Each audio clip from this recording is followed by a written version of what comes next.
Buenas noches tengan todos ustedes. El día de hoy es martes 30 del mes de abril del año 2024. Hoy se celebra en México oficialmente el Día del Niño y bueno, pues hay que ser como niños para entrar en el reino de los cielos. Esta noche vamos entonces a comenzar dando gracias a Dios y después pues nos vamos rápido con la palabra. Padre, en el nombre de Jesús, Señor, te damos gracias por tu amor, por tu misericordia, por las cosas que tú tienes para cada uno de nosotros. Te pedimos, mi Dios, habla a nuestros corazones, ayúdanos, Señor, a escuchar tu voz, a entender tu corazón, para que todas las cosas de las que tenemos necesidad, Señor, tú nos las hables, tú nos las muestres conforme a tu amor y a tu misericordia. Y gracias, Señor, porque todo esto es posible por el amor que nos tienes. Amén, amén y amén.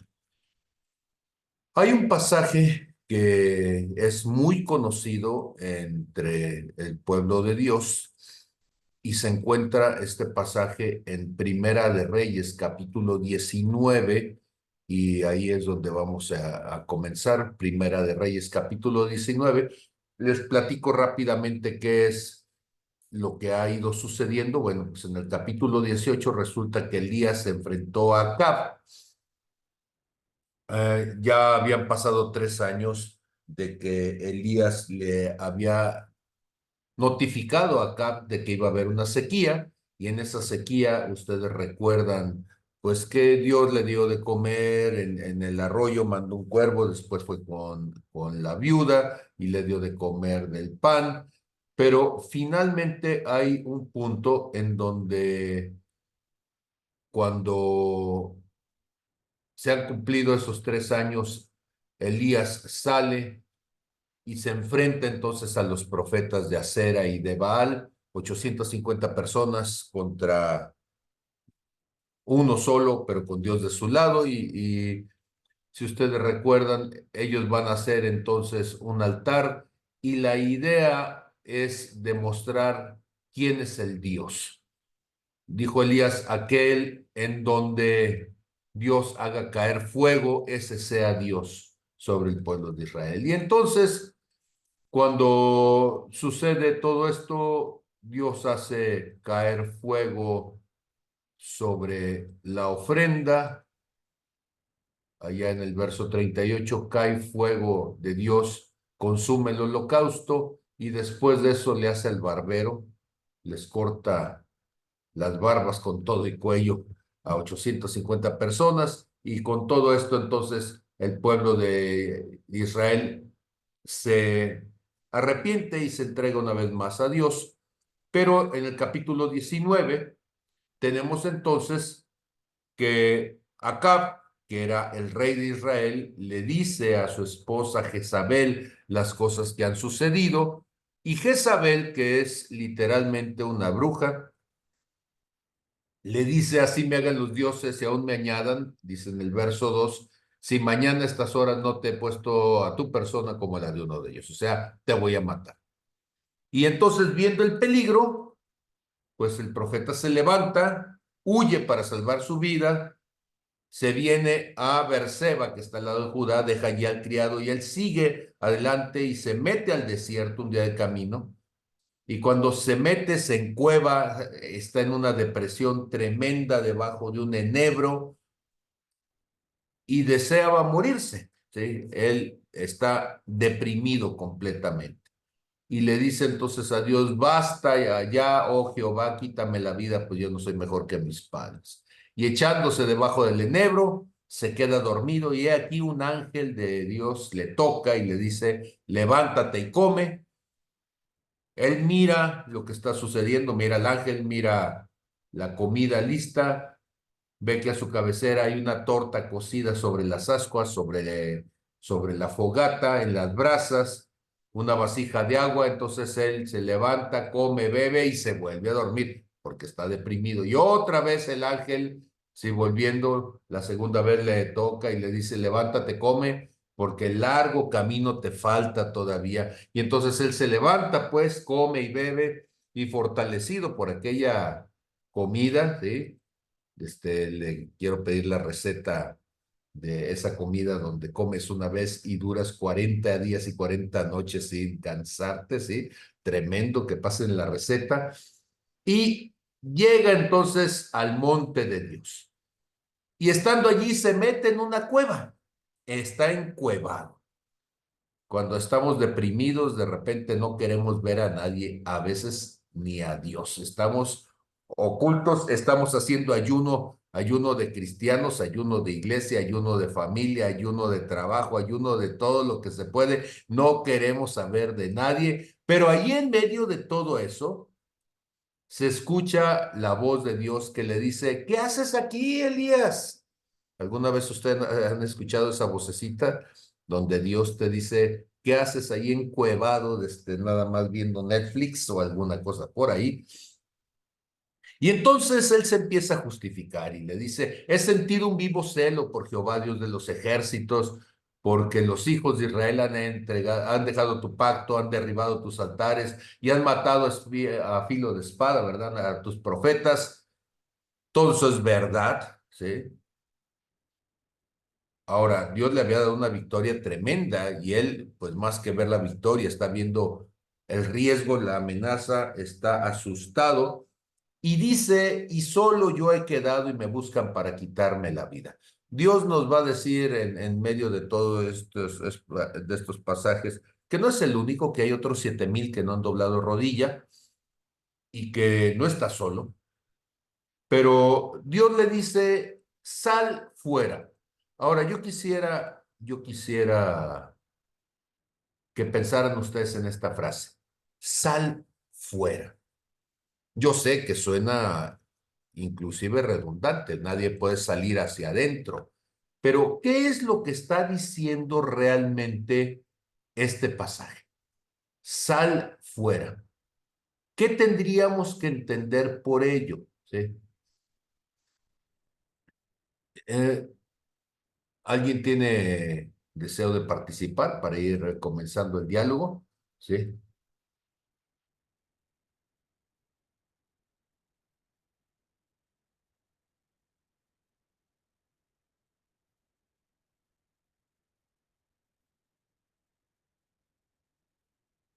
Ver, ¿listo?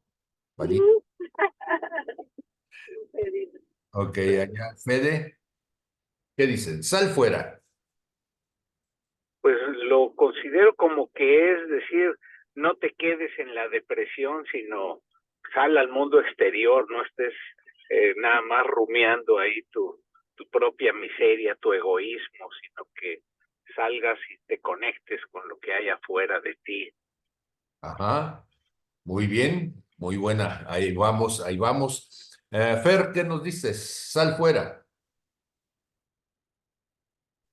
Yo lo entiendo como que su espíritu salga afuera, que después de haber tenido todo la gracia, todo el honor y todo, se fue a ocultar, no mostrar la grandeza de Dios, pues, o sea, sino entró un espíritu de cobardía y tiene que sacar hacia afuera el espíritu de Dios, pues.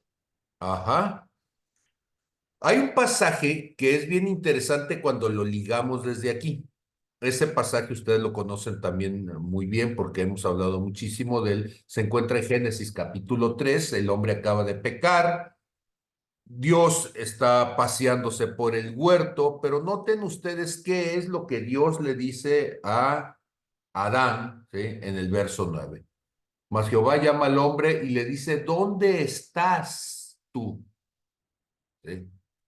¿Dónde te encuentras? Mira dónde estás. La idea de decirle Dios a Adán, ¿dónde estás? No, no es porque Dios no sepa, Dios es omnipresente, Dios es omnisciente, Dios sabe perfectamente dónde está Adán. El que no se da cuenta es Adán, porque cuando nosotros estamos en nuestra depresión, cuando nosotros caemos en un hueco, en un hoyo, nos convencemos de que aquello que estamos viviendo no es. una depresión, o no es negación, o no es culpa, o no es condenación, o no es lo que sea, ¿sí? Dios cuando le dice a Adán, ¿dónde estás? Lo que está diciendo es, fíjate en cuál es tu condición actualmente. Del mismo modo, entonces, cuando estábamos hablando hace un momento, acá en Primera de Reyes 19:11, la idea que nos da en el hebreo es, sal de donde te encuentras, mira dónde te encuentras y sal de allí. O sea, no te quedes allí encerrado en la condición donde estás y ponte en el monte delante de Dios. Ahora, Dios puede manifestarse en cualquier modo, Dios puede manifestarse en cualquier momento, en cualquier circunstancia, pero una de las cosas que tenemos que entender es que la única forma en que tú vas a buscar un encuentro con Dios es primero reconociendo dónde estás tú, para salir de tu condición y buscar el espacio, el ámbito donde te encuentres con Dios. Eso es lo que está queriéndonos decir ahí en Primera Reyes 19:11. Entonces, sal de donde te has metido, sal de la condición, sal de la actitud, porque esto es un asunto más interior que exterior. Este es un asunto más de autopercepción que en sí de circunstancias.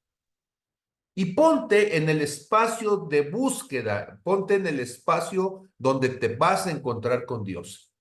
Y entonces, notemos aquí estas circunstancias que muchas veces hablamos de ellas, pero que quisiera que meditáramos en esto. Dice, y aquí que Jehová pasaba y un grande y poderoso viento que rompía los montes y quebraba las peñas delante de Jehová. Pero Jehová no estaba en el viento, y tras el viento un terremoto, pero el Señor no estaba en el terremoto, y tras el terremoto un fuego, pero el Señor no estaba en el fuego. Grandes manifestaciones, grandes situaciones, grandes circunstancias, mucho ruido, pero Dios no estaba ahí. Y tras el fuego un silbo apacible y delicado. Un silbo apacible y delicado. Y cuando Elías oyó ese silbo apacible, se dio cuenta de que Dios estaba allí. Cubrió su rostro con su manto y salió y se puso a la puerta de la cueva. Y aquí que vino a él una voz, la voz de Dios, diciéndole una vez más, ¿qué haces aquí, Elías?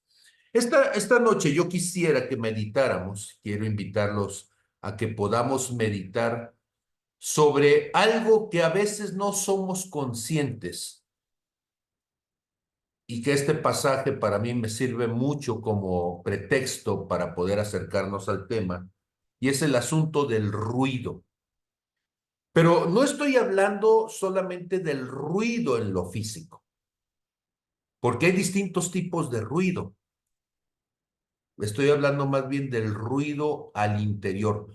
Si tratáramos por algún momento de definir lo que es ruido, podríamos decir que el ruido es información no deseada. ¿Y por qué no lo pongo a nivel de sonido? Porque hay ruidos que son distractores, que se mezclan con la información útil, con las cosas que queremos identificar. Por ejemplo, claro que un ruido, por supuesto, es un ruido auditivo. Tú estás tratando de escuchar algo, alguien te está hablando y de repente está sonando una sirena, está ladrando el perro, está sonando una maquinaria por ahí a un lado y no puedes escucharse. Y aunque la persona está hablando y aunque el lenguaje que esté diciendo sea el adecuado y aunque las palabras sean comprensibles, sí, pero el ruido se convierte en un impedimento. Y entonces, por todo eso que está escuchándose, no alcanzas a percibir la información fundamental, la información valiosa. Pero también hay ruido visual. Comento que muchas veces uno va por la calle y te encuentras espectaculares, anuncios, que lo que hacen es distraer tu atención. Y siempre hago la broma, decía el padre Pancho Ramos de cuando yo era novicio ahí con los jesuitas, que le parecía ridículo, pero más bien perverso, que para venderte un tornillo tuviera que salir una mujer medio desnuda, ¿sí? Y entonces, pues nunca te dabas cuenta en realidad de lo que estaba vendiendo, porque lo que veías tú era la mujer, el ruido era tan fuerte que ni siquiera veías el mensaje en sí. El ruido se convierte entonces en distractores. Visualmente puede haber muchos colores, puede haber muchas luces. Actualmente las películas tienen demasiadas escenas, colores cambiantes, luces cambiantes, y eso es un ruido. Termina cansando la vista y no ves, ¿sí? El ruido se puede convertir también entonces en olores. ¿Cómo olores? Sí, siempre hago la broma de que cuando uno va a las fiestas de rancho y te sirven la birria, de repente cuando ya tiene demasiadas hierbas de olor, cuidado, ¿sí? Porque la birria la prepararon desde la noche antes para tenerla lista porque había que matar la vaca y no había refrigerador, entonces matan la vaca, la destazan, la preparan, la meten a cocinar en el hoyo de la birria, sale temprano en la mañana, sí, pero la boda va a ser a mediodía o en la noche y va a estar entonces ya 12 horas después de haberse cocinado, que con al mediodía y con el calorón empieza a burbujear porque ya empezó el proceso de descomposición. Y entonces a la viejita de la familia dice, ay, échale carbonato para que se le quite lo ácido, para que no esté burbujeando, y luego pónganle hierbas de olor y ahí le van a poner el puño de laurel o de cualquier otra cosa, orégano, y entonces la birria va a quedar bien condimentada así, y la gente la huele, y pues huele a los condimentos, la prueba y no sabe como si estuviera echada a perder, pero la fiesta va a terminar seguramente en una fila larga del baño porque finalmente el proceso químico se estaba llevando a cabo. Ese es un ruido, ese es un ruido olfativo y ese es un ruido a nivel del gusto donde no pudiste percibir el verdadero sabor. Se hace ruido entonces cuando la gente pues no se baña pero se echa el medio litro de perfume. O para los médicos, y bueno, pues aquí tenemos a mi querido doctor Fernando, pues me va a decir si es verdad. De repente alguien llega con un cuadro clínico, pero se tomó un puño de analgésicos y entonces eso enmascara lo que es el perfil del diagnóstico y el médico no puede identificar qué está sucediendo porque la persona está tan anestesiada con el analgésico que no percibe el dolor como lo debería de percibir para poder tener claridad. Eso es ruido. Entonces, ¿qué tipos de ruidos son los que normalmente podríamos hablar nosotros en nuestra sociedad? Pues tenemos muchos ruidos. La cantidad de información que tenemos en estos días es tanta que poder discriminar entre lo que es valioso y lo que no es se convierte en ruido. La cantidad de personas con las que nos relacionamos es tanta que de repente no podemos identificar quién nos está diciendo algo emocionalmente importante o quién puede ser de alguna manera alguien que nos empatice y que nos levanta o alguien que se convierte en una relación tóxica y que también es ruido. Entonces, con esto lo que estoy queriendo decir en esta primera parte es alguien como el profeta Elías tiene un montón de ruidos y él no está escuchando la voz de Dios. Pero para mostrarnos esos ruidos, el pasaje nos dice, había terremotos, había vientos, había huracanes, había temblores, había todo lo que ustedes quieran decirme, pero ¿cuántos ruidos estaban dentro de él? Él venía huyendo porque querían matarlo, porque estaba dudando de su fe, estaba dudando de las cosas, él estaba escondido, estaba en depresión. Todo eso son ruidos también. Si nosotros pensáramos en ruidos culturales, por ejemplo, nosotros vivimos en una sociedad en donde el éxito depende de las cosas que hacemos. Estamos tan enfocados en hacer cosas que el hacer se convierte en un ruido en nuestras vidas. Entonces pensamos que porque hemos hecho una carrera, porque hemos hecho algo de dinerito, porque hemos hecho algo de fama, porque hemos hecho algo de reconocimiento, pensamos que eso es lo que somos. Y nuestra identidad se contamina con ese ruido. Pero no solamente es hacia afuera en la sociedad, sino incluso dentro del cuerpo de Cristo, es a través de nuestro desempeño donde pensamos que es la base del reconocimiento que tenemos de Dios. Y es aún en esas acciones donde basamos nuestra aceptación y el amor de los que nos rodean. Esa forma de actuar que nos hace que nos veamos como una bendición, como buena gente, como gente servicial, pero en el fondo puede terminar convirtiéndose en ruido, porque cuántas de esas cosas las hacemos solamente porque nos sentimos forzados, hasta cierto punto obligados a hacerla. ¿Cómo sabes tú que eso verdaderamente es genuino o no es un ruido? Si tú no puedes decir, no, no te puedo ayudar, entonces en realidad es un ruido porque te estás sintiendo obligado a hacer algo que no quisieras hacer. Te sientes condenado por no poder tomar la decisión de decir, esta noche estoy ocupado, ¿sabes qué? Ya tengo otro compromiso, pero el ruido de pensar que si no lo hago me voy a ver mal, si no lo hago entonces la persona me va a señalar, me va a despreciar, todo eso es ruido. Cuando llegamos a los pies de Cristo vamos a esconder muchas de estas actitudes debajo de fachadas de espiritualidad, de servicio espiritual. En claves a eso le llamamos nosotros orientación al desempeño y eso es un ruido. En claves usamos eso como refugios, pero son refugios equivocados, se convierten en falsos refugios y también eso es un ruido. Entonces, resulta que en los cristianos hay muchos ruidos que no nos permiten entender realmente lo que Dios está hablando. Y peor todavía, porque ¿cuántas veces venimos cargando con doctrinas que no son de Dios, pero pensamos nosotros, porque fuimos formados en ellas, que Dios nos quiere hablar allí? Algo tan simple como ese, ayúdate que yo te ayudaré. Y la gente dice, pues es que Dios dice, ayúdate que yo te ayudaré. Y yo sé que no es bíblico, yo sé que no está en ningún libro, pero ¿cuántos cristianos actúan o actuamos con ese ayúdate que yo te ayudaré? Y estás pensando en ayudarle a Dios. Ahora, fíjense ustedes qué cosa tan curiosa cuando pensamos nosotros en el apóstol Pablo. Dice Filipenses capítulo 3, verso 4 y siguientes. Dice, aunque yo también tengo de qué confiar en la carne. Si alguno piensa que tiene de qué confiar en la carne, yo más. O sea, si alguno piensa que tiene mérito, si alguno piensa que tiene el derecho de ufanarse, está diciendo el apóstol Pablo, yo más. Y comienza a decir cuáles son sus méritos.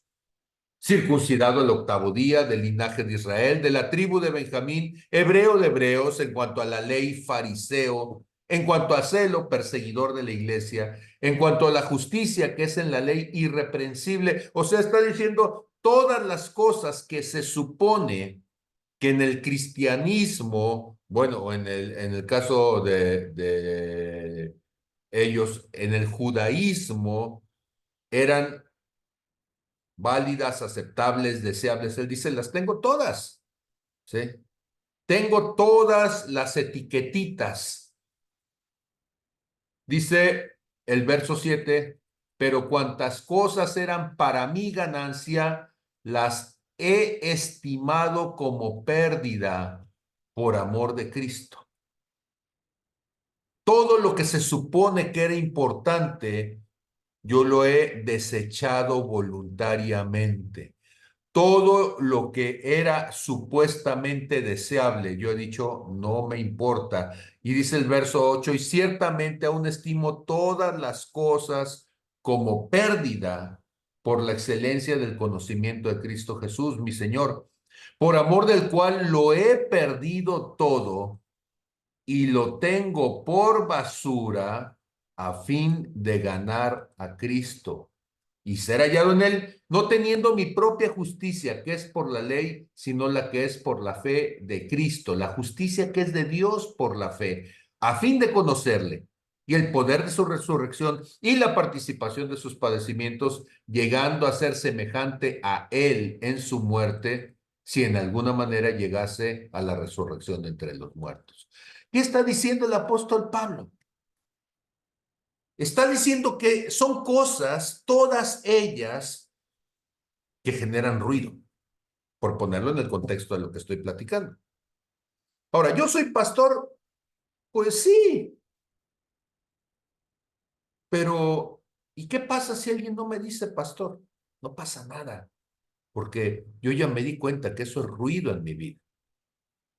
O sea, si alguien me lo dice, pues es una señal de reconocimiento, de honra y gracias, pero si no me lo dice, no pasa nada. Si yo llego a la escuela y alguno de mis estudiantes me dice Pablo y otro me dice maestro, yo voy a decir, no me diga Pablo, no me diga maestro, porque yo soy doctor.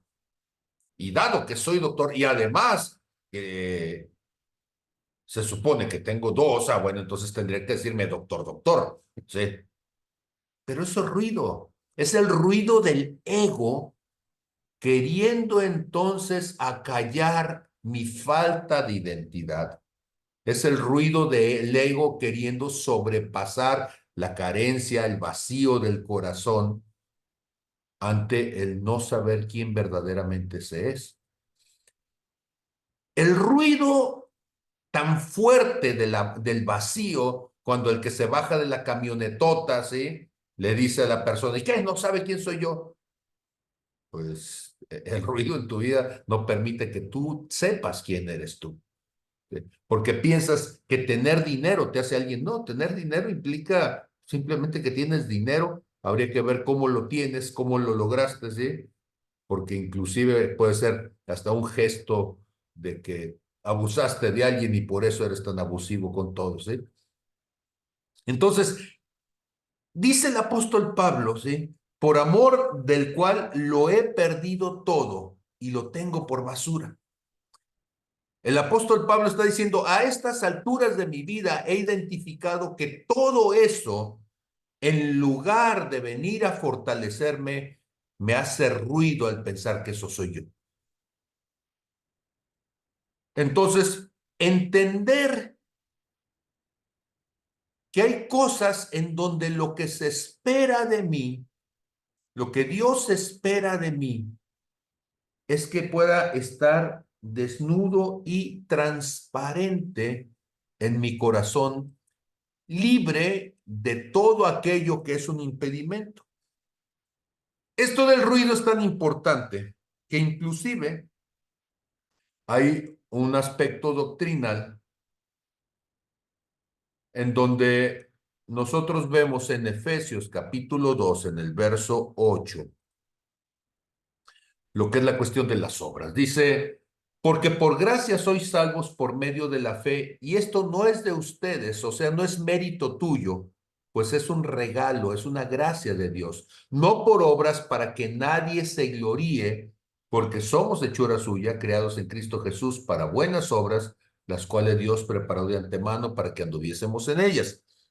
¿Cuál es el énfasis? Que no somos salvos por lo que hacemos. Nuestras obras se convierten en ruido que no nos deja escuchar nuestra verdadera identidad y no nos deja entender el verdadero sentido de la gracia de Dios. O sea, qué bueno que eres alguien que se esfuerza. Ojo, yo no estoy diciendo en esta noche que no leas, yo no estoy diciendo que no ores, yo no estoy diciendo que no te esfuerces. Qué bueno que tienes disciplinas cristianas, qué bueno que memorizas la palabra, qué bueno que tienes la capacidad, ¿sí?, de dedicarle horas y de poner a Dios como el primero de tus actividades. Todo eso está muy bien, pero no lo conviertas en ruido, porque es simplemente el deseo de porque tú quieres hacerlo, pero eso no te hace mejor que nadie, porque en ese momento tu ego se empieza a inflar y a decir, es que yo sí lo hago. Está como aquel fariseo que está orando y su oración Está diciendo, Señor, gracias, porque no soy como este miserable que tengo aquí a un lado, ¿sí? Pobretón, mira, nada más pecador, porque el otro está diciendo, Señor, ten misericordia de mí, porque soy pecador. Y Jesús dice, ¿y cuál de los dos sería escuchada su oración? ¿El que estaba reconociendo sus limitaciones, sus pecados, o el que se estaba ufanando de lo que pensaba que era? Por supuesto que Dios escucha un corazón contrito y humillado. La humildad es reconocer todas estas cosas de las que estamos hablando. Y entonces, alguien que se la pasa queriendo hacer, ¿sí? Por ejemplo, teníamos a Marta y a María, ¿sí? Marta y María, que recuerdan ustedes que María es hermana de Lázaro y Marta también, y que a María muchas veces la tomamos como ejemplo de alguien que hace la obra a los pies. Bueno, Marta hace la obra física y está tan preocupada porque la vean, porque la reconozcan. Y María en esa ocasión lo que hizo fue sentarse a los pies de Jesús y simplemente decir, yo quiero escuchar. Marta va y le dice al Señor Jesús, oye, dile a mi hermana que se ponga a hacer algo, ¿sí? Y Jesús le dice, no, no lo voy a hacer porque ella ya escogió la mejor parte. La mejor parte es un pacoe, inclinarse, ponerse a escuchar. Y con todo y la crítica y con todo y el berrinche que hizo la hermana, Marta se vio mal y María se quedó allí escuchando a Jesús. El ruido nos lleva a juzgar al otro. El ruido nos lleva a decir, dile al otro que venga y haga lo que yo estoy haciendo, ¿sí? Y a veces quizá Dios lo que quisiera es que dejes a un lado aún lo que tú estás haciendo y te sientes a escuchar lo que el Espíritu Santo te quiere hablar. Muchas veces entonces nosotros estamos hablando de este tipo de cosas y hay tres pasajes. Esta noche quiero hablar de tres pasajes rápidamente con ello para que los tengamos claro como ejemplos, ¿sí? Y que no piensen que pues estoy solamente diciendo por decir. Y entonces, en Génesis capítulo 16, a partir del verso 1, tenemos a una mujer que se llama Saraí, que es esposa de el padre Abraham. Saraí es estéril, no le había dado hijos. Y ella tenía entonces una sierva egipcia que se llamaba Agar. ¿Recuerdan ustedes la historia? Dios le había dicho a Abraham que le iba a dar hijos. Y entonces, aquí tenemos un ruido. Y el ruido surge de querer ayudarle a Dios. Veo que las cosas no están sucediendo, veo que Dios está tardando en su promesa. Y entonces Saraí le dice a Abraham, ya ves que Jehová me ha hecho estéril, te ruego pues que te llegues a mi sierva, quizá tendré hijos de ella. Y atendió a Abraham el ruego de Saraí, y eso generó una guerra que todavía no se acaba hasta el día de hoy. Los ismaelitas siguen peleándose con los israelitas a causa de quererle ayudar a Dios. Eso se convirtió en un ruido por toda la historia de la humanidad, ¿sí? Ayudar a Dios a querer que las cosas sucedan va a generar conflictos, va a generar problemas, va a generar entonces situaciones de adversidad cuando lo único que teníamos que hacer era esperar, esperar. Si Dios dijo que lo iba a hacer, espérate. Dicen en mi rancho que Dios no necesita bules para nadar, pero nosotros estamos tan preocupados porque pensamos que Dios lo va a hacer a nuestra manera. Hay un segundo pasaje. Ese pasaje se encuentra en Primera de Samuel capítulo 13, en el verso 8 y siguientes, hasta el verso 14. Aquí tenemos a Saúl que había salido a la guerra y que estaba esperando que el profeta viniera para que hicieran el sacrificio que entonces el profeta le dijera, muy bien, Saúl, tú vas a ir a la guerra y vas a ganar y todo va a salir muy bien. Pero pues, resulta que el profeta no llegaba. La gente entonces estaba desanimando porque ya tenían muchos días esperando y el pueblo estaba desertando, regresándose a su casa. Dice entonces el verso 8 que Saúl esperó 7 días conforme al plazo que Samuel le había dicho, pero Samuel no venía a Gilgal y el pueblo se estaba regresando a su casa, estaba desertando. Y entonces Saúl, pues él dijo, bueno, pues qué tanto problema, ni modo que sea muy difícil hacer el holocausto. ¿Se ocupa qué cosa? Un borrego, traigan al borrego. ¿Qué más se ocupa? Un cuchillo. Pues a ver, traigan el cuchillo. Cortarle el cuello al borrego, pues no tiene chiste. Yo lo hago, caray, ¿sí? Y vamos a hacer una ofrenda de paz. Él ofrece el sacrificio de holocausto. Y cuando él acababa de ofrecer el holocausto, he aquí viene llegando el profeta Samuel. Y Saúl sale a recibirlo para saludarlo. Y entonces él está esperando que le diga, muy bien, Saúl, qué bueno que lo hiciste. Escúchenme, ruido, los metiches. La gente metiche siempre hace ruido. Porque el metiche está hablando cosas que no le tocan, está hablando en momentos que no le tocan. Pongo yo el ejemplo de que vas a un restaurante, estás platicando con la persona que invitaste y tú estás diciendo, ay, fíjate qué sabroso está esto. Y la mesera dice, ¿verdad que sí está muy sabroso? Mire, y no, y usted ni sabe, porque yo una vez hice esto y el otro, y uno voltea así como diciendo, y a usted, ¿quién le invitó? ¿Sí? Y digo, no es que sea un asunto clasista, pero cuando uno está sirviendo, uno tiene que ser invisible. Te invitaron para servir, es tu trabajo servir, vas, sirves y no escuchas y no te metes en lo que no te toca, porque si no, en lugar de ser un servidor, te conviertes en un espía que está jalando información para después usarla en contra de las personas que puedan estar allí. Saúl entonces se convirtió en un adversario. A él le tocaba esperar, pero por metiche, por ponerse entonces a hacer lo que no le tocaba, le dice al profeta, pues tú no venías, el pueblo se estaba yendo, ¿sí?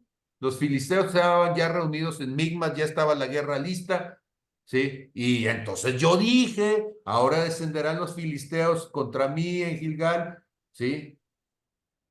Y yo no he implorado el favor de Jehová, ¿sí? Dice, pues yo no había hecho, me esforcé, ¿sí?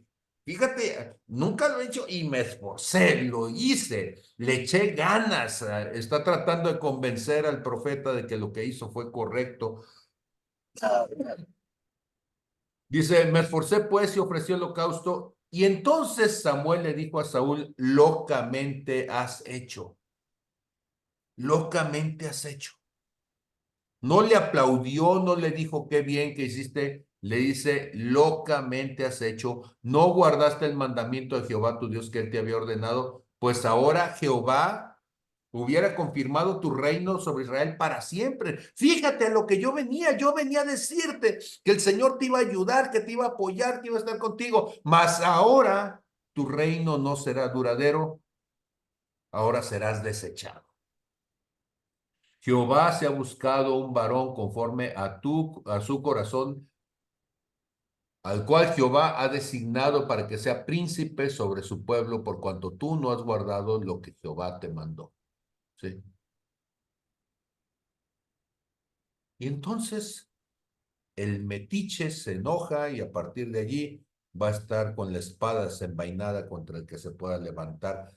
Eso se lo había dicho antes de que Dios escogiera a David y después cuando David empieza a tener victorias, cuando David empieza a tener el respaldo de Dios, él va a sentir pasos en la azotea y va a agarrar una lanza para querer matar a David por estar haciendo lo que Dios le había mandado hacer, cuando él había sido desechado por desobediente, por no hacer las cosas a la manera de Dios. por metiche, por meterse en lo que no le tocaba. El tercer pasaje lo tenemos con un hombre que curiosamente era un buen rey. Segunda de Crónicas, capítulo 26, en el verso 16 y siguiente, vamos a tener al rey Usías. Y Usías había sido un rey bueno, había sido un rey fuerte, había levantado al pueblo de Dios, había edificado las torres, había levantado un ejército, había traído un tiempo de prosperidad. Todo eso había estado muy bien, pero ojo, Usías se volvió soberbio. Y la soberbia es un ruido tremendo. Dice el verso 16, segunda de Crónicas 26, 16, mas cuando ya era fuerte, su corazón se enalteció, se llenó de orgullo, se llenó de soberbia para su ruina. Porque se rebeló contra Jehová su Dios, entrando en el templo de Jehová para quemar incienso en el altar del incienso. Y entró tras él el sacerdote Azarías y con él 80 sacerdotes de Jehová, varones valientes, para decirle, no lo hagas, Señor, no lo hagas. Y se pusieron contra el rey Usías y le dijeron, no te corresponde a ti, oh Usías, el quemar incienso a Jehová, sino a los sacerdotes, hijos de Aarón, que son consagrados para quemarlo. Sal del santuario, porque has prevaricado y no te será para gloria delante de Jehová tu Dios. Entonces Usías, teniendo en la mano un incensario para ofrecer incienso, se llenó de ira y en su ira contra los sacerdotes se enojó, hizo berrinches, porque era un hombre que se había vuelto soberbio. La lepra le brotó en la frente delante de los sacerdotes en la casa de Jehová, junto al altar del incienso. Y le miró el sumo sacerdote Azarías y todos los sacerdotes, y he aquí que la lepra estaba en su frente, y le hicieron salir apresuradamente de aquel lugar. Y él también, ahora sí, se dio prisa a salir, porque el Señor lo había herido. Y así el rey Usías fue leproso hasta el día de su muerte. Señor, perdóname. Sí, pero palo dado, dicen en el rancho, y Dios lo quita. Y entonces Dios dijo, para que se te quite la soberbia. Eres orgulloso, piensas que porque has servido tienes el mérito y tienes el poder para hacer lo que sea. Entonces el protagonismo de Usías lo convirtió en leproso. Y habitó leproso en la casa, en una casa apartada, por lo cual fue excluido de la casa de Jehová, y Jotán su hijo tuvo cargo de la casa real, gobernando al pueblo de la tierra. Cuando nosotros vemos entonces, ¿qué sucede cuando hay ruido? Porque estos ruidos de los que estoy hablando son ruidos interiores. La avaricia, el orgullo, la soberbia, la incredulidad, son ruidos que están adentro.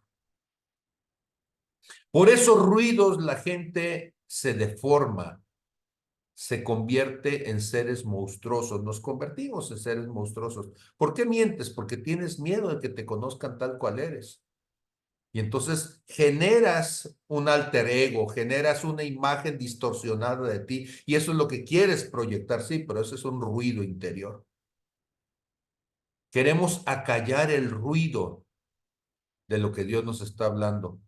Y entonces fingimos demencia, fingimos sordera espiritual, y la gente dice, Dios no me habla. No, sí te habla, pero no te gusta lo que te dice. Y por eso prefieres decir que mejor no te hable. Cuando nosotros estamos pensando entonces, ¿qué hacer en estos casos? ¿Cómo tratar con el asunto del ruido? Porque eso es algo que tú tienes que hacer delante de Dios. Y entonces, primer consejo, si hay ruido en tu vida. Dice Salmo 37, verso 7, verso 8. Guarda silencio ante el Señor y espera en Él. No te alteres con motivo del que prospera en su camino, por el hombre que hace maldades. Deja la ira y desecha el enojo. No te excites en manera alguna a hacerlo mal. Guarda silencio. Cállate. No proyectes la ira, no proyectes la murmuración, no estés enjuiciando lo que otros dicen, lo que otros hacen, juzgando al otro. ¿No estás de acuerdo? Guarda silencio. Lamentaciones, capítulo 3, verso 26. Nos va a decir, bueno es esperar en silencio la salvación del Señor. Bueno es esperar en silencio la salvación del Señor. Si no tienes nada bueno que decir, calladito te ves más bonito, ¿sí? En esos momentos hay que callar. Es bueno callar, quitar el ruido que está surgiendo en tu interior. Sería bueno poder observarnos, poder conocernos. Esto se llama ser conscientes de lo que está pasando en nosotros. Y para ser conscientes, segunda de Corintios, capítulo 3, verso 18, me gusta mucho este pasaje, lo hemos platicado muchas veces, cuando dice, por tanto, nosotros todos mirando a cara descubierta, mirándonos desnudos, mirándonos transparentes, mirándonos con toda honestidad, como en un espejo, la gloria del Señor, somos transformados de gloria en gloria en la misma imagen como por el Espíritu del Señor. Necesitamos ver a Jesucristo cara a cara, encontrarnos cara a cara, para en ese encontrarnos cara a cara, en nuestra desnudez, poder encontrar cuál es entonces nuestra condición al compararnos con Él. Dice Salmo 105 en el verso 4, busquen al Señor y a su poder, busquen siempre su rostro, buscar siempre el rostro de Dios, no nuestro rostro, porque muchas veces lo que estamos buscando es justificarnos a nosotros mismos, cuando lo que Dios quiere es que nos encontremos cara a cara con Él. Pero luego nos encontramos con Él y lo que hacemos es ver las cosas desde nuestra cultura. Es que Señor, mira, me hizo, me habló y le dije. Y lo que tenemos que hacer es ver las cosas desde la perspectiva de Dios. Mirar las cosas desde donde Dios las ve. Poner la mira en las cosas de arriba y no en las de la tierra, porque muchas veces estamos pensando nosotros como si fuéramos a ser eternos sobre la faz de la tierra y el día de mañana el Señor te pide tu alma, el día de mañana te vas de paso y hacemos planes eternos, pero con criterios temporales. Tenemos que hacer planes eternos con criterios eternos, sabiendo que vamos a pasar la eternidad con Él. Y entonces, al hacerlo de esa manera y al pensar a la manera de Dios, al cambiar nuestra manera de pensar y pensar como Él piensa, dice, tú guardarás en completa paz aquel cuyo pensamiento en ti persevera, porque en ti ha confiado, dice Isaías 26, verso 3. Aquel cuyo pensamiento en ti persevera. Tenemos que llevar todo pensamiento cautivo a la obediencia de Cristo. Tenemos que ponernos listos para entonces entender qué es lo que Dios está pensando, entender la manera en que Dios nos lo está diciendo y de esa manera entonces, cuando tengamos la condición de que ya entendimos lo que Dios nos quiere decir, entonces Salmos 46, verso 10 nos dice lo que será nuestro versículo final. Estad quietos y conozcan que yo soy Dios y seré exaltado entre las naciones.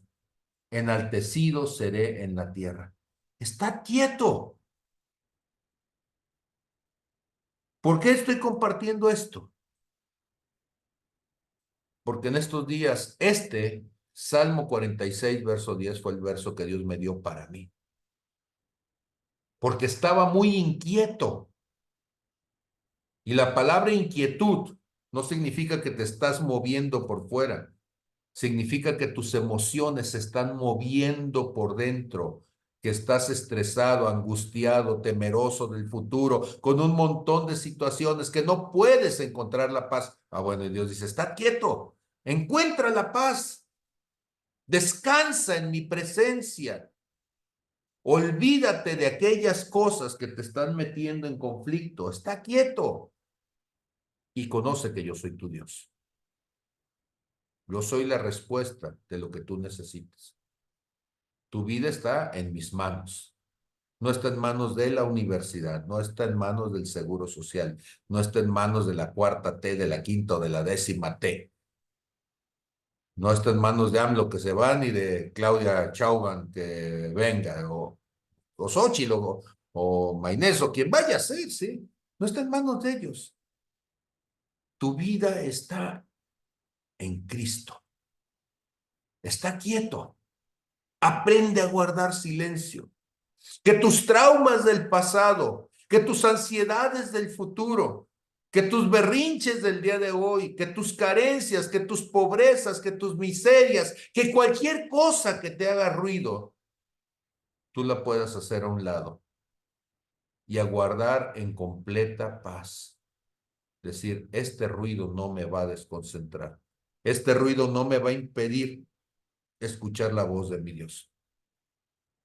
La libertad es un asunto también de entender qué hilos tienes que cortar porque te esclaviza.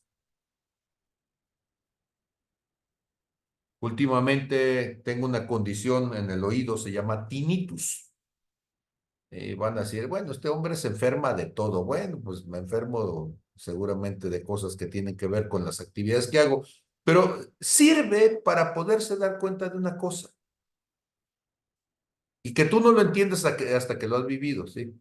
Una persona saludable escucha el silencio, pero cuando estás enfermo, lo que escuchas es ruido siempre. Ahorita que estoy enfermo con tinnitus, pues lo que estoy escuchando es un zumbido.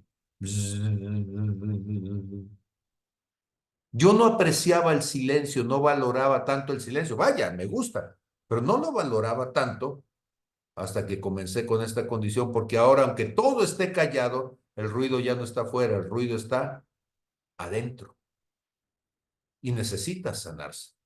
El oído necesita desinflamarse y para desinflamarse necesitamos quitarle todo aquello que lo inflama. Puede ser una cuestión de alimentos, por supuesto, pero también puede ser una cuestión tensional, emocional. Y entonces necesitamos aprender a descansar. Una vida espiritual saludable no tiene tinnitus espiritual. Una vida espiritual saludable, tú puedes simplemente soltarlo todo y no tener que estar pensando ni haciéndote ruido por las cosas que no hiciste o por las cosas que todavía no suceden, pero ya te están doliendo, aunque quizá nunca suceda.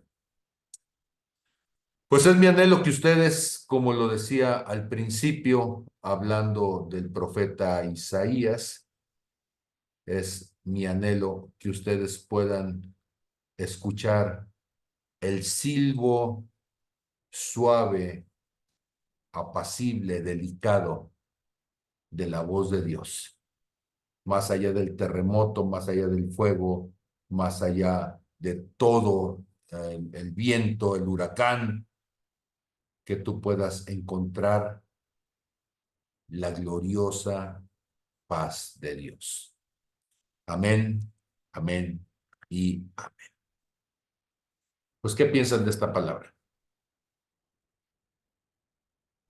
Hola, hola, buenas noches. Buenas noches, Gio. Buenas noches.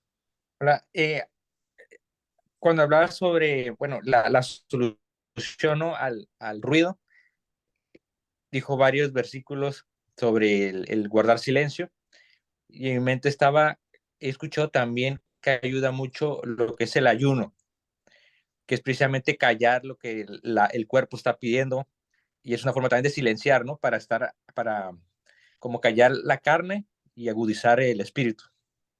Sí, el ayuno sirve para disciplinar, o sea, el ayuno es un gesto de disciplina, es una escuela de disciplina.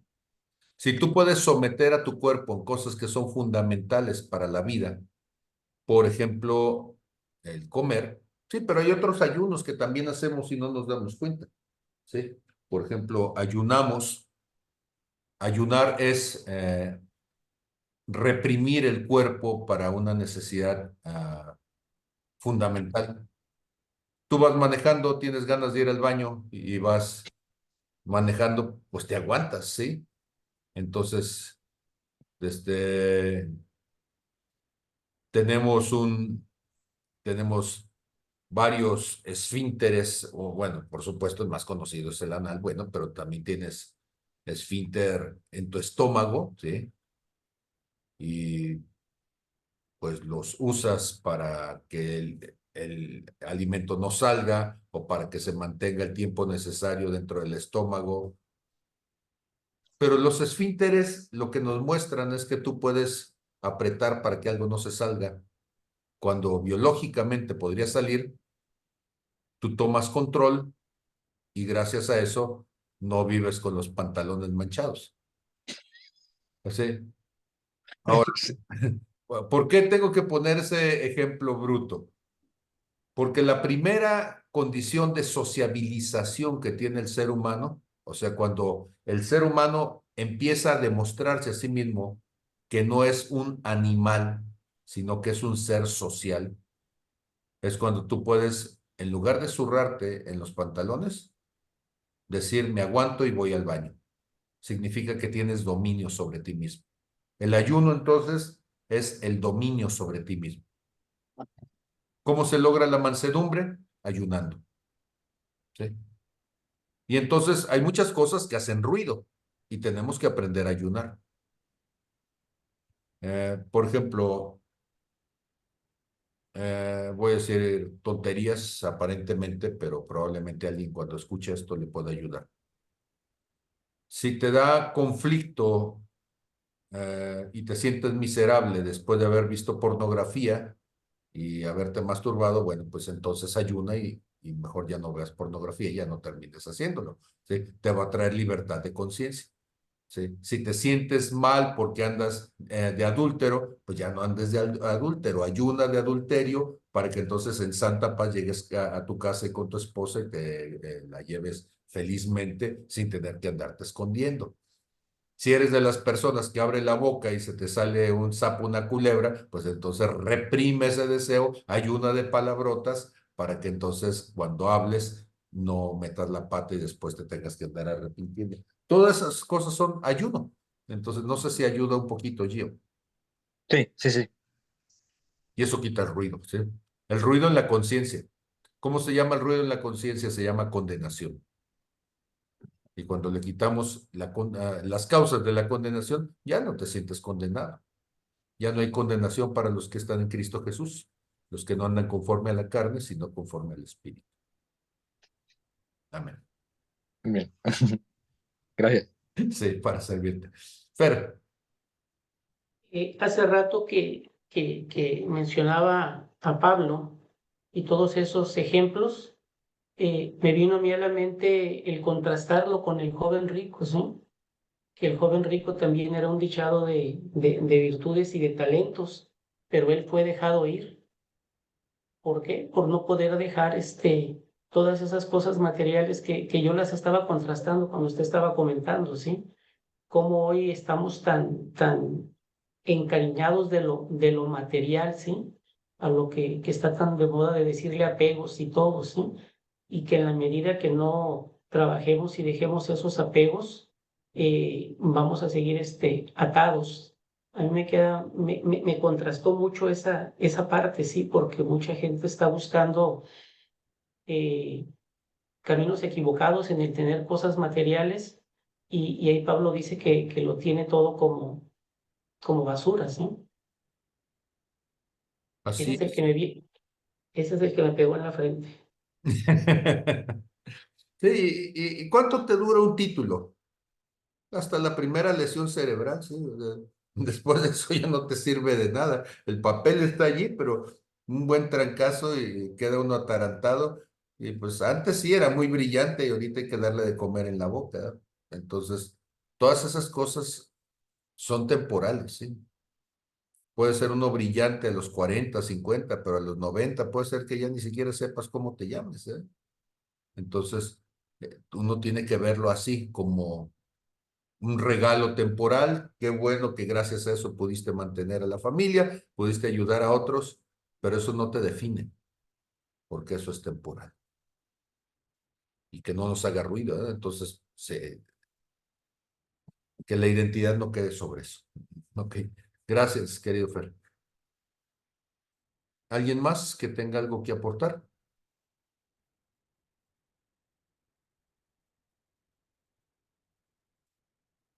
¿Qué otros ruidos hay? Nos hace ruido la muerte.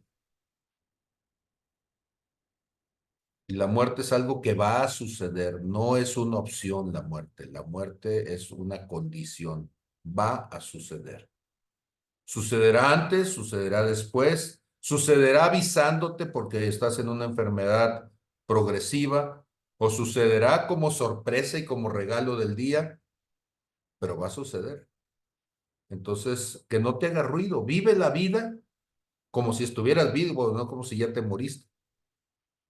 Que la vida te encuentre viviendo, digo, que la muerte te encuentre viviendo y no que cuando llegue la muerte ya estabas muerto desde hace tiempo porque estabas muerto de miedo, ¿sí? Entonces hay que vivir viviendo, que no haya ruido en eso. Ama, como te salga, pero ama, ¿sí? Hay algunos que somos medios malitos, ¿sí? Nuestro perfil no nos dio para tener la plenitud de otros. Bueno, pero pues ama con lo que puedas, con lo que tengas, con lo que sepas y entrénate para amar más cada día. Necesitamos aprender a hacer eso. Que tus miedos no sean un ruido mayor y que te impida amar. Muy bien, queridos. Entonces, ¿algo más que decir, Fer? Para Sí, despedirnos. que yo creo que aquí lo importante es que nos llevemos cada quien nuestra lista de ruidos, identificarlos, ahorita que está fresquecita la clase, y empezar a trabajar sobre ellos. ¿Por qué? Porque lo que se dice y no se hace, al ratito se nos va, ¿no? Por los ejemplos que estaba diciendo. Yo creo que ahora sí que es teórico y práctico de ya, porque si no lo ponemos en post-it en todos lados enfrente, vamos a hacer caso omiso al rato y seguir igual y renegando. Y que el ruido entonces no te distraiga para no hacerlo, ¿verdad? Entonces, enfrenta tus ruidos y que el ruido no te atrape para que dejes de hacer esto. Les bendigo en el nombre de Jesús y les doy las gracias como siempre por el favor de su atención. Adelante. Desde familia Rentería, Cintia, Rafa. Sí, nada más rápidamente. Estaba pensando en la parábola del sembrador, cuando habla de que la palabra se hace infructuosa, ¿no? Cuando está entre espinos. Y se me viene a la mente justamente eso, o sea, ver los espinas de esta parábola como los ruidos, donde habla los afanes de este siglo, ah, el engaño de las riquezas y luego dice codicias de otras cosas, ¿no? Ahí valdría la pena profundizar también en ese versículo, ¿no?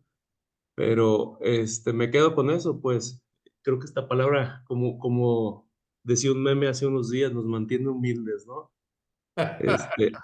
A permanecer en la palabra y en los ruidos que la hacen infructuosa, ¿no? En nuestras vidas. Eso era nada más. Amén. Buenas noches. Buenas noches. Sí, bueno, para que nada más quede testimonio, aquí no estaba haciendo ruido, ¿sí? Porque él estaba muy quieto aquí a los pies. Este es el nuevo alumno cercano. Antes era el ciudadano conejo y pues ahora va a ser Leví, que es este pomerán que tenemos ahora aquí fieramente este, listo para las clases. Entonces ya se vino aquí a los pies, él duerme aquí a los pies de mi escritorio y va a salir teólogo próximamente. Entonces, Dios les bendiga a todos y un gusto haber estado con ustedes. Bendiciones. Amén.